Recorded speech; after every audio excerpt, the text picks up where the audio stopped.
ভাষণ জনাই সকলো ৰাইজলৈ মই আজি শকুনি প্ৰতিশোধ নাটকৰ শকুনিৰ এটি সংলাপ ক'বলৈ লৈছো। ভুল ভ্ৰান্তি হ'লে ক্ষমা কৰিব। ইমান চেষ্টা কি অথলে যাব পাৰে? ইমান পাপ কি এই পৃথিৱীয়ে সহ্য কৰিব পাৰে? মোৰ আজন্ম সাধনাৰ সফলতা সৌদূৰত দুৰ্যোধন তুমি ৰাজৰাজেশ্বৰ আৰু মই এক দিনহীন অন্নসেৱী।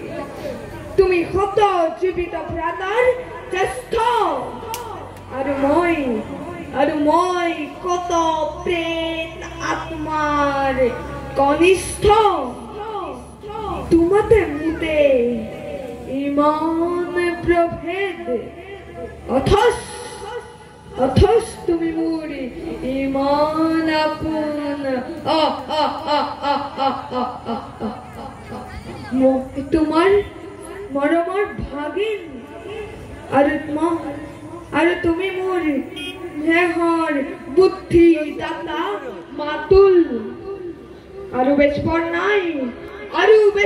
নাই দুৰ্যোধন, আৰু বেছি পৰ নাই।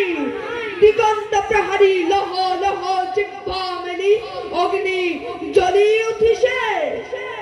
এটি দুটি কৰি পতংগ তাত জাপ দিছে। কাৰো সাধ্য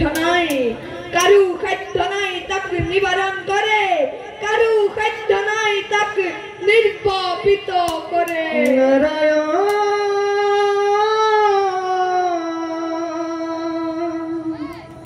ও মোৰে প্ৰাণ কৰে দয়া ধৰু প্ৰভু শৰণে তোমাৰ নাৰায়ণ। মূৰ্খ মানব তেজৰ ঢৌ উঠিছে আৰু তই সংগীতত ৰাগিনী তুলিছ। মৃত্যুৱে মুখ মেলি খেদি আহিছে আৰু তই সংগীতত সুধা ঢালিছ। নাই, নহয়, ঠিক কৰিছ। আনন্দ কৰ।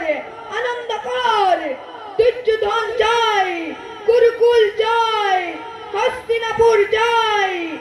আনন্দ কৰ, উৎসৱ কৰ, মহোৎসৱ কৰ। ধন্যবাদ।